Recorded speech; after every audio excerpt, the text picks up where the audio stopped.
ሊቃነ ጳጳሳቱ ወደ ቤተ መንግስቱ ሄደው ጎበኙ። የኢትዮጵያ ኦርቶዶክስ ተዋሕዶ ቤተክርስቲያን ሊቃነ ጳጳሳትና የቅዱስ ሲኖዶስ አባላት በአዲስ አበባ ከተማ የተሰሩ የልማት ስራዎችን ጎብኝተዋል። ወንድማችን አኬ የሰጠው መልስ እህታችን ወጪውን ተይውና እኔ በነፃ ማለት እናንተ ጋር ወጪ ስላለ ወጪ ከፍላለሁ ብለሽኛል አይደል? እኔ ጋር ወጪ የለም። ቴሌግራም ላይ በነፃ መሰረታዊ ክርስትና ትምህርት ሰጣለሁ። የትም ቦታ ክርስትና መንገስ ይችላል። አሁን እዚህ ቦታ ላይ ሰይጣን አለ። ራቁ አይሰራም። ሰይጣንን ማን ሰጠው ቦታን እዚያ እንዲኖር እንዲቀደስ ማድረግ ተልኮ አለብን። የትም ቦታ ላይ ክርስትና መንገስ ይችላል። የተወዳችሁ ቤተሰቦቻችን እንዴት አላችሁ? እንዴት ቆያችሁ? በዛሬ መረጃችን በስፋት የምንቃኛቸው ጉዳዮች ናቸው። በቀጥታ ወደ መረጃዎቻችን እናምራለን። በስመ አብ ወወልድ ወመንፈስ ቅዱስ አሐዱ አምላክ አሜን። የፍጥረታት ሁሉ አባት የሰማይና የምድር አስገኚ አጋዕዝተ ዓለም ቅድስት ሥላሴ ክብር ምስጋና ይድረሰው። እመቤታችን ወላዲተ ቃል አምላክ አቁራይተ ማስ አሊተ ምሕረት ቅድስት ድንግል ማርያም ውዳሴ ክብር ይድረሳት። ቅዱሳን እንደየማዕረግና ክብራቸው ምስጋና ይድረሳቸው። ክርስቶስ ተንሥአ እሙታን አሰሮ ለሰይጣን ሰላም ኮነ።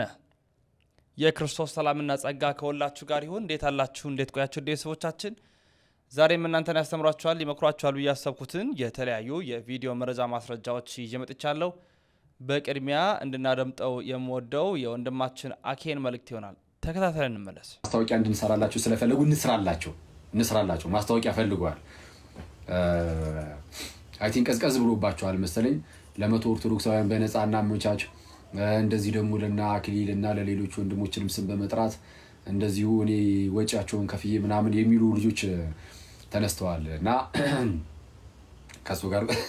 ከሱ ጋር በተያያዘ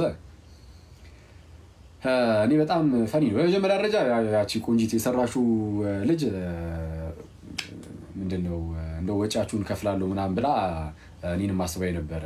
እንደው ወጪ ይሁን ይችላልው ናና በቃ ዛስቲ እንደው ጆይን አድርገን መልካም ወጣት ምናምን ነገር ብላኛለችና የሚያስተምረው ወንድማችን ዮናታን ነው። አስተባባሪዎቹ ደግሞ እነዚህ ያው እነሱ ልጆች ናቸውና እህታችን ወጪውን ተይውና እኔ በነፃ ማለት እናንተ ጋር ወጪ ስላለ ወጪ ከፍላለሁ ብለሽኛል አይደል? እኔ ጋር ወጪ የለም። ቴሌግራም ላይ በነፃ መሰረታዊ ክርስትና ትምህርት ሰጣለሁ። ፕራይቬት ቻናል ላይ ዋናው ቻናል ላይ ሳይሆን በነገራችን ላይ ጋይስ ፕራይቬት ቻናል ትምህርት እንሰጣለን። መሰረታዊ የክርስትና ትምህርትን በነፃ እንሰጣለን። ይሄን ያነሳሁት ለምንድን ነው?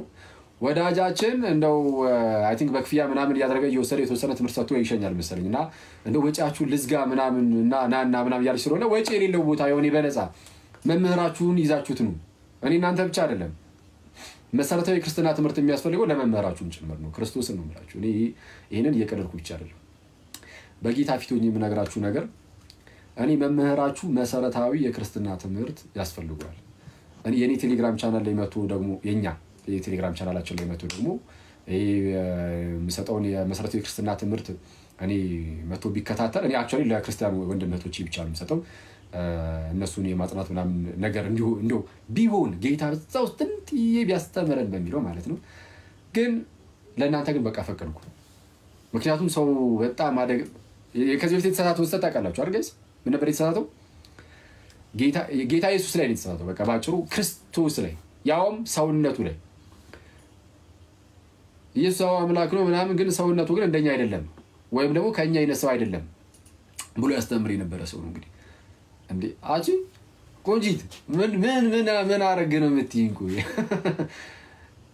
ከቅድስት ድንግል ማርያም ስጋን አልነሳም ኢየሱስ ብሎ ሲያስተምር የነበረ ከዛ በኋላ ከ5 ዓመት በኋላ ደግሞ መጥቶ ዮሐንስ ወንጌል ሳስጠና እንዲህ ብዬ እኮ ተሳስቼ ነበር ብሎ ያስጨበጨበ ልጅ ነው እኛን የሚያስተምረው በጌታ።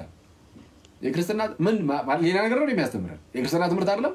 የክርስትና ትምህርት ካልሆነ ነገሩንና ወይ ምናልባት ኢለርኒንግ ምናምን ካለ ኦንላይን ላይ ምናምን ጊዜ እንትን ላለማባከንም የሚጠቅመን ከሆነ እዚሁ ዝም ብለን እንማርለት። ክርስትና ላይ ግን መቶኛ ጋር ቴሌግራም በነፃ ይማር መሰረታዊ ክርስትና ትምህርት ክርስቶስን እኔ እንደዛ ቢያረግ ጥሩ ነው። እናንተም እንደዛው እና ያው ማስታወቂያችሁን አትስሩብን በባጋላያችን ላይ ያረፍቱን ያው ፈቅደንላችሁ የተወሰነ እንደሰሩ እና መጀመሪያ ትምህርት ያስፈልጋል። ለማስተማር ባይዚ ትምህርት ይፈልጋል። ወንድማችን አኬ እንግዲህ ዮናታንን ሊያስተምር ነው ያው አንድ ቪዲዮ ተመልክተን ነበር ከሰሞኑ አይደለ የሆነ ስም እየጠራች እንዳትቀሩ ምናም ስትል የነበረች አንድ ሴት ነበረች እዛ ያለችና እሷን ዋቢ በማድረግ ነው በቴሌግራም እኔ ያስተምራቸዋለሁ በነፃ አንተ ከፍለሽ እንደምትጠሪው እኔ በነፃ ያለ ምንም ክፍያ አስተምራቸዋለሁ በማለት ነው እንግዲህ አኬ የጋበዘው ያው ዞር ብሎም አያዩም ቲክቶከሮች ይመጣሉ ያለ ይፎክራል እንጂ ዝቅ ብሎ የሚማር ሰው ስላልሆነ ያው እሱም እንደ ሐሳብ ነው ያቀረበው በሸዋ ስላለው ነገር እኛ አባት በጣም ደስ በሚያሰኙ ሁኔታ እየተነተኑ አገኘን እስቲ ተከታትለናቸው እንመለስ ሸዋ ትልቅ ሀገር ነው በነገራችን እኔ ጎንደር ተምሬያለሁ ኢትዮጵያ ውስጥ ያሉ አካባቢዎችን በመጠኑ እናቃቸዋለን ሸዋ ግን ትልቅ ሀገር ነው ዛሬ ከዛሬ 5 አመት 10 አመት በፊት ጎንደር እየሄዱ የሚያስመሰክሩ ወንድሞች አሁንም ዛሬ የሚያስመሰክሩ የጎንደሩ ያቋቋም መሰክር ቤት እንደተፈጠረ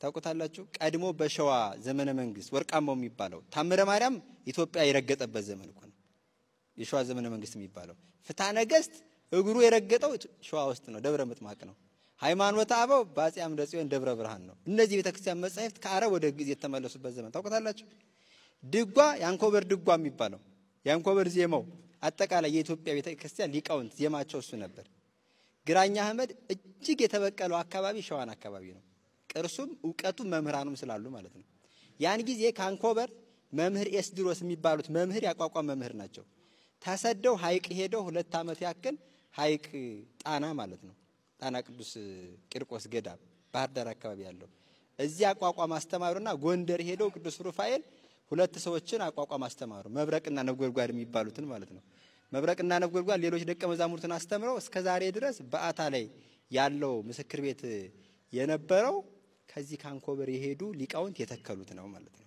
ሸዋ ትልቅ ሀገር ነው የትልቅ ሀገር መጽኛዎች ብርሃኖች ደግሞ እናንተ ናችሁ እንደዚህ ያደረገን ማን ነው ስንል መዋቅሩ የሰሜን ሸዋ ሀገረ ስብከት መዋቅር ጠንካራ የቤተ ክርስቲያን መዋቅር ነው ይሄው ተሰባሰበን መዋቅር ስላለ ነው ምን ግቢ ነው ተሰባሰበን ወረዳ ቤተ ክህነቱ ግቢ ውስጥ ነው ተሰባሰበን ነው ይሄ መዋቅር ስላለ ነው ማለት ነው መዋቅር ስላለ ነው እና ይሄ ጠንካራ መዋቅር በጠንካራው ሰዎች ስለሚመራ ነው ማለት ነው ማን አለ ዛሬ ከተማ አደጋ የሚበላ ስራ አስኪያጅ አለ እንግዲህ ኢትዮጵያን ካላወቃችኋት እሺ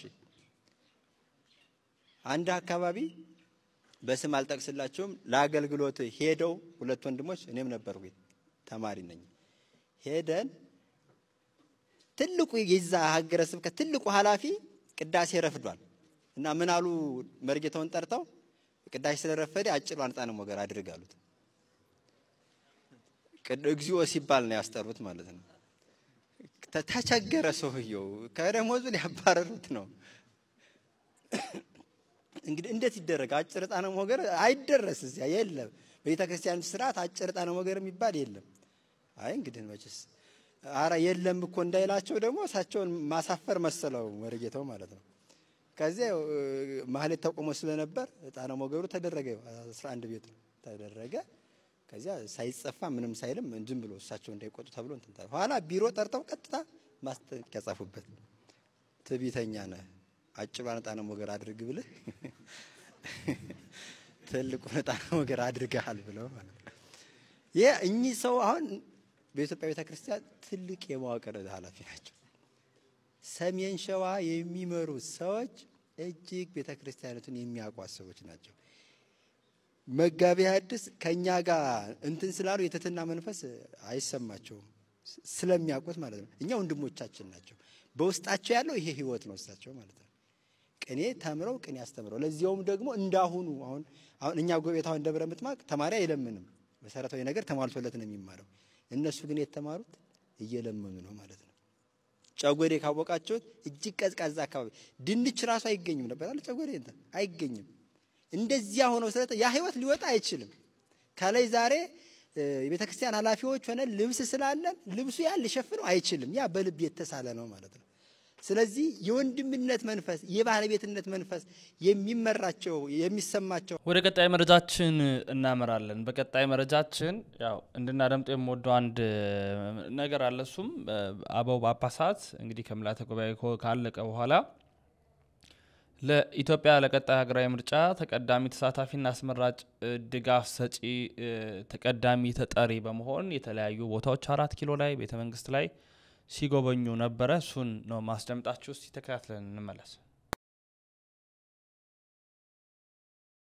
የኢትዮጵያ ኦርቶዶክስ ተዋሕዶ ቤተክርስቲያን ሊቃነ ጳጳሳትና የቅዱስ ሲኖዶስ አባላት በአዲስ አበባ ከተማ የተሰሩ የልማት ስራዎችን ጎብኝተዋል። በጉብኝቱም የኢትዮጵያ ኦርቶዶክስ ተዋሕዶ ቤተክርስቲያን ጠቅላይ ቤተ ክህነት ስራ አስኪያጅ አቡነ ሳይሮስና የጠቅላይ ቤተ ክህነት ዋና ጸሐፊ አቡነ ዲስቆሪዮስን ጨምሮ ሊቃነ ጳጳሳት ተሳትፈዋል። በአዲስ አበባ ከተማ ከተሰሩት የልማት ስራዎች መካከል የ4 ኪሎ ፕላዛ፣ የገላን ጉራ የመኖሪያ መንደር፣ ብርሃን የአይነ ስውራን አዳሪ ትምህርት ቤትና የለነገዋ የሴቶች ታድሶና ክህሎት ማበልጸጊያ ማዕከል ይገኙበታል። በጉብኝቱም በከተማዋ ሁሉንም የማህበረሰብ ክፍል ታሳቢ ያደረጉ የልማት ስራዎች መከናወናቸውን መታዘብ ችለናል ብለዋል ሊቃነ ጳጳሳቱ። እጅግ በጣም ደስ የሚል ነው።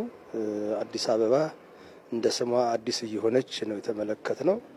ብዙ የኮሪደር ልማቶች፣ መንገዶች ተመልክተናል። ለልማት ተነሺዎችንም መተን ተመልክተናል። ገላን ጉራ የሚባል ቦታ ላይ ከተማሪዎችም ጋር ተገናኝተናል። እንግዲህ ይኖሩበት ከነበረው ህይወት በእጥፉ የተሻለ ቦታና ንጹህ አየር የሚያገኙበት ቦታ በተለይ ለተማሪዎቹ ዕውቀትን እንደው በስፋትና በነጻነት የሚሸምቱበት ቦታ እንደሆነ ተመልክተናል። አኗኗራቸው እጅግ በጣም ደስ የሚል ነው እና ይሄ በጣም የሚመሰገን ከተማው መስተዳድር የሰራው ስራ በእጅጉ የሚደነቅ ነው። እንግዲህ ይህንን ሀሳብ ያመነጩም በስራ ላይ ያወሉትን ሁሉ በእጅጉ አድርጌ ያመሰግናለሁ። ጠቅላይ ሚኒስትራችን ዶክተር አብይን ሳላመሰግን አላልፍም። ይሄ የእሳቸው የስራ ውጤት ነው። በተለያዩ ያው ሚዲያውን ስንሰማ ስናዳምጥ ሀሳባቸው ፍላጎታቸው አዲስ አበባን እንደ ስሟ አዲስ አበባ ማድረግ ከዚህ ተነስተን ግን መላ ኢትዮጵያን በዚህ አይነት መንገድ ህዝባችን ወደ እድገት ጎዳና እንዲያመራ በሚል ነው እና ጅምሩን በሚገባ አይቼ በጣም ደስ ብሎኛል። የውጭ ጎብኚዎች ቢመጡ አገራችን አድንቀው ይሄዳሉ። እንደገና ለአብያተ ክርስቲያናትም ለህዝቡም ለሁሉ ብዙ የእድገት መሰረት የሚሆኑ ስራዎች የሚጀመሩበት የሚኖሩበት እድል ነውና ይሄ እኛ ባለንበት ዓለም የምንቀራበት ነው። እንደው ቦዲያችን እዚያው ከሰው ሀገር ይኖራል እንጂ አንድ መልካም ነገር ባየን ቁጥር እኔ ለራሴ አይ ይሄስ እንደው ኢትዮጵያ ቢሆን እያልኩ ነው የምመኘውና ያመመኘውን ያየው ስለሆነ ደስ ብሎኛል ዛሬ በእውነት። አዲስ አበባ ከተማ በከፍተኛ የእድገት ለውጥ ላይ እንዳለች የተለያዩ መሰረተ ልማቶችን ስናይ ነው የነበረውና ሁልጊዜ አውሮፓ እያሉ ማውራት ሳይሆን የራስን ሀገር ከአውሮፓ በላይ ከፍ አድርጎ በዓለም ደረጃ ላይ ማሳየት ትልቅ ብቃትም የሚጠይቅ ነው። ያንን ብቃት ደግሞ በተግባር እያየን ያለንበት ሁኔታ መሬት ላይ ያለ እውነታውን ነው ስንጎበኝ የነበረውና እጅግ በጣም ደስ የሚልና መንፈስን የሚማርክ ሆኖ አግኝተነዋል። በአዲስ አበባ ከተማ የተሰሩ የልማት ስራዎች ለትውልድ የሚሻገሩና በመላ ሀገሪቱ መስፋፋት የሚገባቸው የልማት ስራዎችን መመልከት እንደቻሉ በማንሳት ይህም በቀጣይነት የሀገርን ገጽታ ለመቀየር ጥሩ መነሻ በመሆኑ ህዝቡ ትብብሩን አጠናክሮ መቀጠል እንደሚገባው ገልጸዋል። ማንኛውም ዜጋ ይሄ አሻራው ሊያሳርፍበት የሚገባ ነገር ነው። ይሄ ደግሞ የሚሰራው ስራ በዚች በአዲስ አበባ ከተማ ብቻ ውስን ሊሆን አይገባው። በሌሎች ክልሎች ሁሉ ሊስፋፋ ይገባል። የኢትዮጵያ ህዝብ ማለት የአዲስ አበባ ህዝብ ማለት ብቻ አይደለም። ስለዚህ ከጫፍ እስከ ጫፍ አገሪቱ እንዲህ አይነቱ በጎ ስራ እንዲህ አይነቶቹ ተቋማት ሊስፋፉ ይገባቸዋል ብዬ አምናለሁ። ይሄ ለቤተ ክርስቲያናችንም ለህዝባችንም ለሁሉም በቃ ዓለም አቀፍ የሆነ ደስታን የሚሰጥ ነው በእውነቱ። ሁሉን የሚያስደስት እግዚአብሔርም ደስ ይለዋል። በዚህ ሁሉም የየራሱ ድርሻ አለው። መቼም ጸጋ የሌለው ሰው የለም። የተለያየ ጸጋ ነው ያለውና ሌላው የሚችል በስራም በጉልበትም በማንኛውም ነገር ትብብር ማድረግ አለበት። በሐሳብም በጸሎትም ጸሎተኛው ደግሞ ፈጣሪን በመለመን አገር ከሁሉ በላይ ሰላም ሆና ልማቷ ከፍ ብሎ በዓለም ደረጃ ከፍ የምትልበትን የሀገራችንን ስም የማስጠራቱ ስራ ላይ ሁሉም የየበኩሉን አስተዋጽኦ ማድረግ መቻል አለበት። አዲስ አበባ አሁን ካለችበት እድገት አንጻር ለእግረኞች የመሬት ውስጥ ለውስጥ መንገዶች መገንባታቸው ይበል የሚያሰኙና በቀጣይም መሰል መሰረተ ልማቶች እንዲጠናከሩም አመላክተዋል። አበው ሊቃነ ጳጳሳቱ ከቅዱስ ሲኖዶስ ምልአተ ጉባኤ ከወጡ በኋላ እንግዲህ የተለያዩ ቦታዎችን መጎብኘታቸውን ነው ያስደመጥኳችሁ። ምናልባት የተመለከታችሁ ትኖራላችሁ። ሐሳብና ሴቶቻችሁን እናንተ በነጻነት እንድታስቀምጡ እየጋበዝኩኝ ወደ ቀጣይ መረጃችን እናምራለን። የትም ቦታ ክርስትና መንገስ ይችላል። የንታ ገብረመድህን እንየው። አንድ አባት ያወሩ ነው አንድ ገዳም ላይ ከአንድ ወንድሜ ጋራ ገዳም ሄደን ልጆች ሰላም ለኪ ድገሙልን ብለናችሁ ምንድነው የምትሰሩት? የከተማ ሰዎች ተመስላላችሁ ምንድነው የምትሰሩት? አባታችን በየመድረኩ እንችለው እናስተምራለን። የት ታስተምራለች? ለጉባኤ እሁድ ለበዓል ለምን ዘረዘርን? መልካም ጥሩ ማለፊያ አሉ። ጥያቄ ጠየቁን። እህቶቻችሁ ካሉበት ሴተኛ ዳሪዎች ካሉበት ታስተምራላችሁ አሉን። እዚያ ሄደን አናቅም አላችሁ። ጫት ቤት ሄዳችሁ ታስተምራላችሁ? እዚያ ሄደን አናቅም። ሺሻ ቤት ታስተምራላችሁ? እዚያ ሄደን አናቅም። ግሮሰሪ ቤት ጭፈራ ቤት ሄዳችሁ ታስተምራላችሁ? እዚያ ሄደን አናቅም። ጎበዝ ናችሁ አሉ። እንዴት አልናችሁ? ሰይጣን ከሌለበት ታስተምራላችሁ፣ ሰይጣን ካለበት ግን አታስተምሩም አሉ። አሁን እዚህ ቦታ ላይ ሰይጣን አለ፣ ራቁ አይሰራም። ሰይጣንን ማን ሰጠው ቦታን እዚያ እንዲኖር እንዲቀደስ ማድረግ ተልኮ አለብን። የትም ቦታ ላይ ክርስትና መንገስ ይችላል። የትም ቦታ ላይ ክርስትና ቀዳሽ መሆን ይችላል። ጉዳዩ እኛ በተጠቀምንበት መጠን ነው። አጠቃቀማችን ቅዱስ ካደረግነው ይቀደሳል። እንዳለው ሊቁም ፈላስፋውም እንዳለ ለማሰይካ አሰነካ ትሴኒ ወለማይሰምካ ታስብ። ስናከፋው ይከፋል፣ ስናሳምረው ያምራል። እኛንን ምናደርገው ማለት ነው። ስለዚህ አዎንታዊ ጎኑን ማጉላት ግድ ይለናል። ልበሉ ገበያም በዚህ ከሆነ በዚያ ልክ አድጎ መገኘት ይጠይቀናል። ይሄ ማለት ሁሉን እዚያ አንጫነው አይደለም። ነባር የሆነውን ዋናውን አካል እንዲህ ምን ሰባሰበበትን ያምልኮ ስራታችንን በዚያ አንተው አንድ ሰው አይ ሚዲያ ተጠቀሙ ብለናል፣ ስለዚህ በቤቴ በቴሌቪዥን ቅዳሴ ስለሚቀደስ እዚሁ ሁኛ አስቀድሳለሁ፣ እዚሁ ሁኛ አሜን ይላለሁ፣ እዚሁ በጸበል ሲቀዳይቼ እንደጠጣው ይሆናል ቢል አይሆንም። ቅዳሴው እዚሁ ላይ ነው። ታቦት የሚወጣው እዚሁ ላይ ነው፣ በአካል ነው። ያ ለማያገኙት ያ በምስራቁ በምዕራቡ ለተበተኑት ቤተ እግዚአብሔር ለሌላቸው አሕዛብ ለበዛባቸው ሀገር ምዕመናን ጨርሰው ከሚጠፉ ስርዓቱን እንዳይጠሉት እንዳይተውት እንዳይረሱት ለማድረግ ነው ያ ማለት ነው እንጂ አምልኳችንን ምንፈጽምበት ስጋ ወልደ እግዚአብሔር ምንቀበልበት በማየት ሊሆን አይችልም። ድርጊት ነው፣ በሚታይ አገልግሎት በአፈጻጸም የሚከወን ነው ማለት ነው። እዚያ ስለተቀመጥን ብዙ ስዕላት እዚያ ስላየን ቤተ እግዚአብሔር ያለውን አንርቀውም ማለት ነው።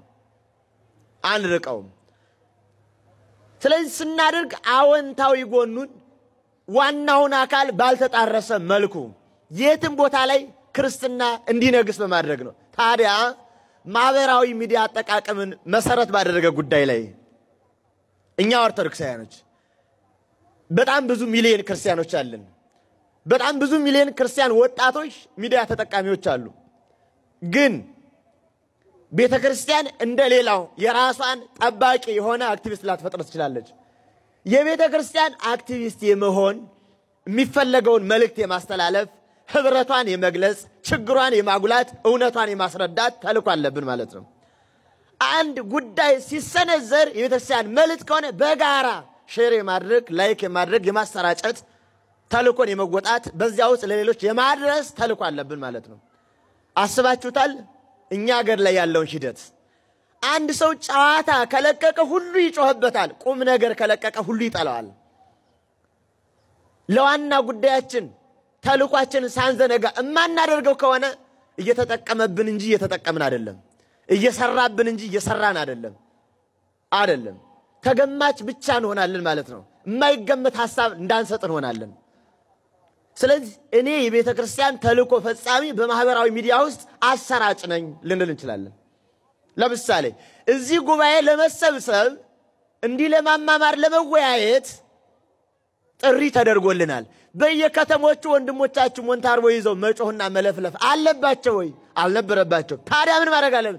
ብቅ ሲል መነጋገር፣ መስማማት በማህበራዊ ሚዲያ ዘመኑ ባፈራው መለዋወጥ መጠራራት እንችል ነበር። ሳንጠቀም ስንችል ሰው እናባከናለን፣ ኢኮኖሚ እናባከናለን፣ ጊዜ እናጠፋለን።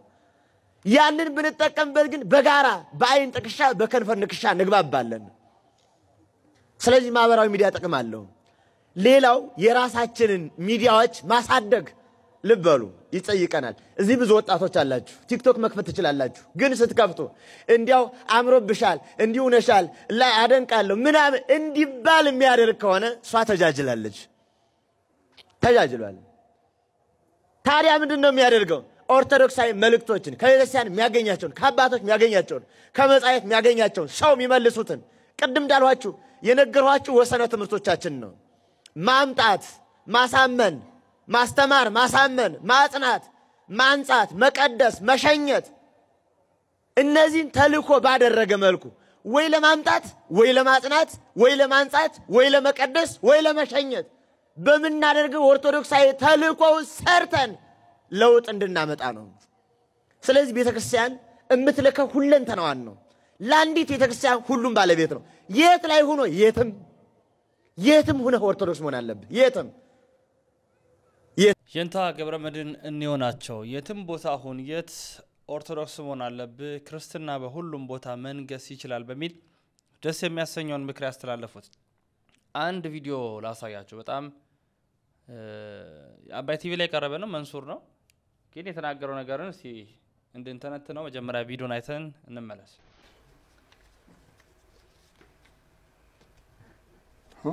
ረዘመብኝ እዛ እንደ እድሜ ነው እንደ እድሜ አያችሁ አንዳንድ ሲረዝም ያላመነው እድሜ ይወጣል። አልሰማማ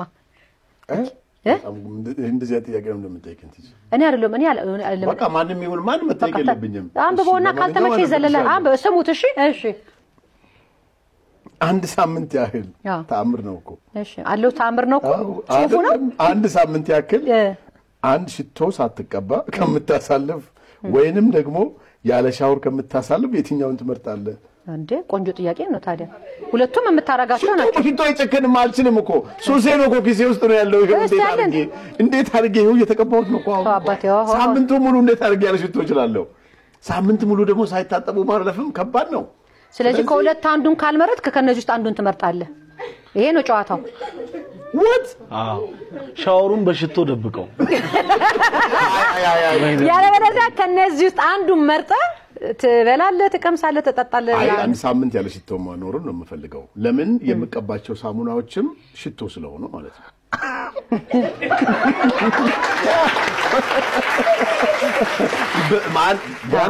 ብራንድ ሳሙና ነው የምጠቀመው። እነዛ ሳሙናዎች የራሳቸው ጠረን ስላላቸው የሽቶን ያክል ሻይን ባያደርጉ ቢያንስ ግን ደስ የሚል የሚስብ ነገር አለው። እና አሁን በጣም ተሰቀለ ነው የምትስቀው። ባለፈው እዚህ 500 ሺህ ብር ሲወስድ ምን እንዳለኝ ታውቂያለሽ? መንሱር ከዛሬ ጀምረ እስከ 500 ሊሚት መሰከስ ትችላለህ። ከዛ በላይ ግን እንዳትወጣ። ስለዚህ እኮ አልደረሰም። ኧረ ገና ነው። እንግዲህ ይሄኛው ያመጣበት ምክንያት አባይ ቲቪ ላይ ነው የቀረበው። ሰው ያያዋል ይከታተላል። ሀብቱን ነው ለመንገር የወደደው መብቱ ነው። እውነት ለመናገር ያው በተደጋጋሚነት በማህበራዊ ሚዲያ ላይ የሚያጋራው ሐሳብ ስለሆነ ማለት ነው። ግን ደግሞ እኛም አንዳንዴ ያለንበት ነገር ማወቅ የተሻለ ነው ብዬ አስባለሁ። አባይ ቲቪ እንደ እንግዳ አድርጎ ሲያቀርበው ምንድነው ሊያስተምር ያሰበው? እሱን ነው በዋነኝነት መታወቅ ያለበት። ሽቶ አለኝ ሽቶ ሳልቀባ አንድ ሳምንት ከሙል ከማድር የሆነ ነገር በሆነ መርጣለሁ የሚል ሰው እንኳን ሽቶ ገዝቶ በየቀኑ መቀባት ይቅርና ገላውን መታጠብ ለማይችል ኢትዮጵያዊ ምን አይነት መልእክት ነው ያለው? ሌላውን ጅተን በህክምና ሙያ ላይ ስፔሻላይዝ ያደረጉ ዶክተሮች የምበላውን አጥቻለሁ እያሉ ሰልፍ በሚወጡበት ሰዓት መምህራን የመንግስት ሰራተኞች አብዛኛው በመከራ ህይወት ውስጥ ያሉበት ኢትዮጵያ ላይ ያለን እሱን አቅርቦ ስለ ሽቶ ስለ በአንድ ቀን በአንድ ወር 500 ሺህ ብር አባክናለሁ የሚል ሰው ምን ያስተምራል ብለን ነው የምናቀርበው? አስቡስ 10 ሺህ ብር የወር ደሞዝ አጥቶ ሰልፍ ይወጣል ሰው ባለበት ሀገር 500 ሺህ ብር በወር አባክናለሁ ወጪ ያወጣለሁ ያለ ባለው ገንዘብ ለሚመጻደቅ ሰው ቦታ ሰጥቶ እንዲናገር ማድረግ ምንድነው መልእክቱ? እኔ አባይ ቲቪ ቁም ነገር ነው የማይገባኝ። አሁን እርግጥ አባይ ቲቪ ይቻላል ማህበራዊ ሚዲያ ላይ በተለየ ቲቪ ስቴሽኖች በመውረድ ደረጃ አንደኛ ይሆኑ ቀድመው ከፍ ያሉ እየወረዱ ማለት ነው። እና ምንድነው ነው አሁን ዋና መልእክቱ? የዚህ ልጅ እዚህ አቅርቦ ማሰማት የራሱ ቲክቶክ ላይ እንደፈለገ ይበል መብቱ ነው። በሚዲያ ደረጃ አምጥቶ ያለውን ሀብት ዝና ማስወራት ጥቅሙ ምኑ ጋር ነው? እኔ ከዚህኛው አንግል ነው ያየሁት። እና እናንተስ ትዝብታችሁ ምንድነው? ሐሳብ አስተያየቶቻችሁን አስቀምጡልኝ። የዛሬ መረጃችን ይሄንን ይመስላል። ወንድማችሁ ሉል መብራቱ ነኝ። ያሮስ የናንተ መኛም ነው ክብር ምስጋና ለአብ ክብር ምስጋና ለወልድ ክብር ምስጋና ለመንፈስ ቅዱስ አንድ አምላክ አሜን